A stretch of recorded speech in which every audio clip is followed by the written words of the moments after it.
మా ప్రియమైన జన సైనికులకు, సాధకులకు, ఉద్యములకు, ప్లస్ వేదిక పైన ఉన్న రాష్ట్ర నాయకులకు, సీనియర్ కార్యకర్తలకు, సీనియర్ నాయకులకు, ప్లస్ వరంగల్లో 2014 నుంచి జెండా మోసి ఇక్కడ ఈరోజు పార్టీ ఇటువంటి మీటింగ్ పెట్టుకోవడానికి కారణమైన ప్రతి ఒక్కరికి పేరు పేరున, ఎందుకంటే ఒక పేరు చెప్పి అన్నీ మర్చిపోతాను కాబట్టి ప్రతి ఒక్కరికి పేరు పేరున నేను శిరస్సు వచ్చి అందరికీ నమస్కారం గట్టిగా.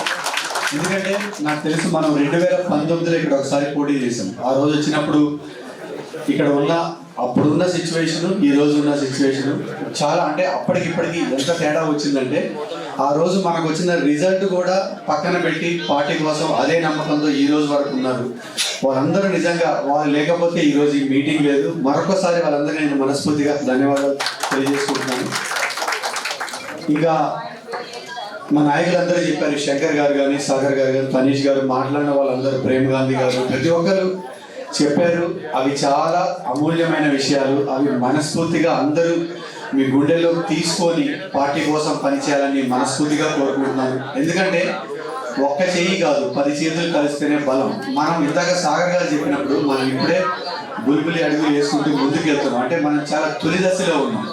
ఈ సిచ్యువేషన్లో అందరం కలిసి పనిచేస్తే తప్ప మనకు కావాలనుకున్న రిజల్ట్ మనకి రాదు. ఇప్పుడే మనం రకరకాల మార్గాలు ఎంచుకొని తలా ఒక దారి తీసుకుంటే కనుక డెఫినెట్గా మనం అనుకున్న ఆ టార్గెట్కి అయితే మనం చేరలేము. ఎందుకంటే ఇక్కడ చాలా వ్యాక్యూమ్ ఉంది. ఇప్పుడు తెలంగాణలో 10 సంవత్సరాలు బీఆర్ఎస్ పాలన చూశారు. వాళ్ళ అవినీతి ఎంతవరకు వెళ్ళిందో అందరూ చూశారు. 2.5 సంవత్సరాల కాంగ్రెస్ పాలనలో కూడా అవినీతి అనేది తారస్థాయికి చేరుకుంది. సో ఇందాక మన శ్రీనివాస్ గారు చెప్పినట్టు భస్మాసుర హస్తం, వాళ్ళని మనం ఏం చేయాల్సిన అవసరం లేదు. బట్ సేమ్ టైం జనసేనని ప్రజలు నమ్మాలి. ఎందుకు నమ్మాలి? అసలు జనసేన తెలంగాణలో అవసరం ఏముంది, మనం వస్తే ఏం చేసి చూపిస్తాం. ఎందుకంటే మనం ఇప్పుడు ఒక క్లీన్ స్లేట్ లాగా ఉన్నాం. అంటే మన మీద ఎటువంటి మరక లేదు. ఎవరు ఏం రాసుకుంటే అదే ఉంటుంది. మన అధ్యక్షుల వారు చేసిన 2.5 సంవత్సరాల గవర్నెన్స్ ఆంధ్రాలో కూడా తీసుకుంటే ఎక్కడ ఒక చిన్న మచ్చ లేకుండా ఇండియాలోనే పంచాయతీరాజ్ శాఖని నెంబర్ 1 స్థానానికి తీసుకెళ్లారు. అటువంటిది మనం ఇక్కడ తెలంగాణ ప్రజలకు ఆ నమ్మకాన్ని కనుక మనం చూపించగలిగితే డెఫినెట్గా అంటే ఇప్పుడున్న 2 పార్టీలు కాంగ్రెస్, బీఆర్ఎస్ కాకుండా 3వ స్థానంలో జనసేన ఉంటుంది. డెఫినెట్గా ఉంటుంది. అలా ఉండాలి అంటే మనందరం కష్టపడి పనిచేయాలి, కష్టపడి ముందుకు తీసుకెళ్ళాలి, ప్రజల సమస్యల మీద గొంతెత్తి మాట్లాడాలి. మనకి ఏ ఎలక్ట్రానిక్ మీడియాలో మనకి సపోర్ట్ చేయవు. మనకు ఉంది ఒకే ఒక వేదిక, సోషల్ మీడియా.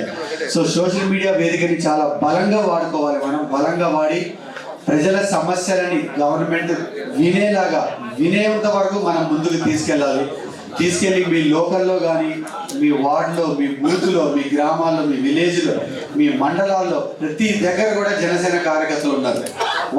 వాళ్ళందరినీ సంసిద్ధం చేయండి. ఇందాక చిన్న ఒక ఎగ్జాంపుల్ చెప్తాను. నేను ఒక రిజిస్ట్రేషన్ ఆఫీస్కి వెళ్తే అక్కడ ఒక ఎంప్లాయీ వచ్చాడు నా దగ్గరికి. అన్న ఈరోజు మన పార్టీ మీటింగ్ ఉంది కదా. అవును, మనం వెళ్ళలేదంటే నాకు ఇన్ఫర్మేషన్ రాలేదన్నా, ఇప్పుడే నేను చూశాను వాట్సాప్లో. మా ఊర్లో 60% జనసేన ప్రేమికులు ఉన్నారన్నాను. అంటే మనకు ఉన్నారు, మన అధ్యక్షుల వారిని నమ్మి ఆయన సిద్ధాంతాల కోసమే నమ్మే వాళ్ళు చాలా మంది ఉన్నారు. కాబట్టి దాన్ని మనం ఓటుగా మలచగలిగిన రోజే మనం చట్టసభల్లోకి వెళ్తాం. అది ఇప్పటి నుంచి మనం చాలా సీరియస్గా తీసుకోవాలి. ఏదో ఈరోజు ఒక మీటింగ్ పెట్టేసాం, స్టేజ్ ఎక్కి మాట్లాడేసాం, మళ్ళీ రేపటి నుంచి కామ్గా ఉంటామంటే కాదు. రేపటి నుంచి మీ పని స్టార్ట్ అవుతుంది. మన రాబోయే లోకల్ బాడీ ఎలక్షన్స్కి త్వరలోనే ఒక 2-3 రోజుల్లో మనం 10 ఉమ్మడి జిల్లాలకి ఒక కమిటీని అనౌన్స్ చేయబోతున్నాం. ఆ కమిటీ అనౌన్స్ చేసిన తర్వాత మరొక 100 మంది సభ్యుల్లో స్టేట్ వైడ్గా ఇంకో కమిటీ అనౌన్స్ చేయబోతున్నాం. ఈ రాష్ట్ర కమిటీ, ఈ 100 మంది సభ్యుల కమిటీ కలిసి లోకల్ బాడీ ఎలక్షన్స్కు మనం ఎలా పోటీ చేయాలి, ఎక్కడెక్కడ అభ్యర్థులు ఉన్నారు, మన కార్యాచరణ ఏంటి, ఇదన్నీ ఒక ప్రణాళిక లాగా తీసుకుని మనం ముందుకెళ్ళాలి. సో అందరినీ మనస్ఫూర్తిగా ఏం కోరుకుంటానంటే డెఫినెట్గా జెడ్పీటీసీ, ఎంపీటీసీ ఎలక్షన్లో లోకల్ బాడీలో మన సత్తా చూపిస్తే 28 ఎలక్షన్స్లో మనకి చాలా స్పేస్ ఉంటుంది. ఆ స్పేస్ రావాలంటే ఈ రాబోయే 2-3 నెలలు మనకి చాలా ఇంపార్టెంట్. సో దయచేసి టైం వేస్ట్ చేయొద్దు. రాష్ట్ర నాయకత్వం మీకు దిశానిర్దేశ ఏంటో చెప్తుంది. దాన్ని అమలు చేసి గ్రౌండ్ లెవెల్లోకి తీసుకెళ్లాల్సిన బాధ్యత మీది. మీరు చేస్తారని, వరంగల్లో అటువంటి దమ్మున్న లీడర్లు ఉన్నారని నేను మనస్ఫూర్తిగా నమ్ముతున్నాను. ఇంకా ఈ రోజు నుంచి మన కరెక్ట్గా 11 రోజుల టైం. 11 రోజుల తర్వాత ఏముందో మీ అందరికీ తెలుసు. సెప్టెంబర్ 2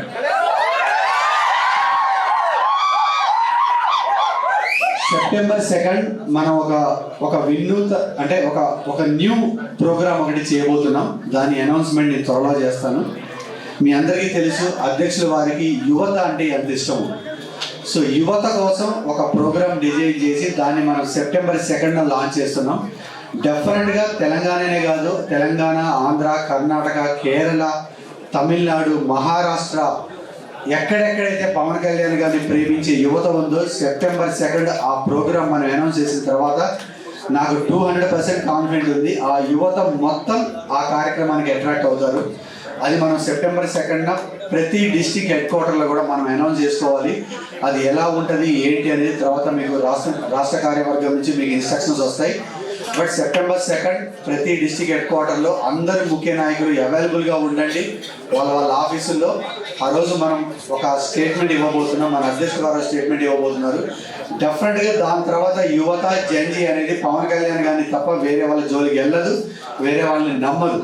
సో సెప్టెంబర్ 2 ఆ ప్రోగ్రామ్ కోసం అందరూ రెడీగా ఉండాలని మనస్ఫూర్తిగా కోరుకుంటున్నాను. సో ఆ రోజు మన కార్యక్రమాలు తెలంగాణ మొత్తం మన వైపు తిరిగి చూసేట్లుగా చేయాలి. ఇప్పటికే నా దగ్గరికి చాలా రిక్వెస్ట్లు వచ్చాయి, నేను అవన్నీ అప్రూవ్ చేశాను. రకరకాల ప్లేస్లో వాళ్ళు ఆ ప్రోగ్రామ్స్ ఆల్రెడీ డిజైన్ చేసుకుంటున్నారు. వరంగల్ హెడ్ క్వార్టర్స్లో కూడా ఆ ప్రోగ్రామ్స్ అన్ని డిజైన్ చేసుకోండి. రక్తదానం, అన్నదానంతో పాటు ఇంకా వేరే కార్యక్రమాలు ఏముంటే చేయండి. ఆ రోజు మీ అందరికీ ఇష్టమైన పంజాబ్ మూవీ కూడా రిలీజ్ కాబోతుంది. సో నేను చెప్పేది ఏంటంటే సినిమా అన్నప్పుడు ఎలా అయితే మీరు ఇంత ఉత్సాహంగా ఉన్నారో ఎలక్షన్లు అన్నప్పుడు దీనికి రెట్టింపు ఉత్సాహంతో ఉండాలి.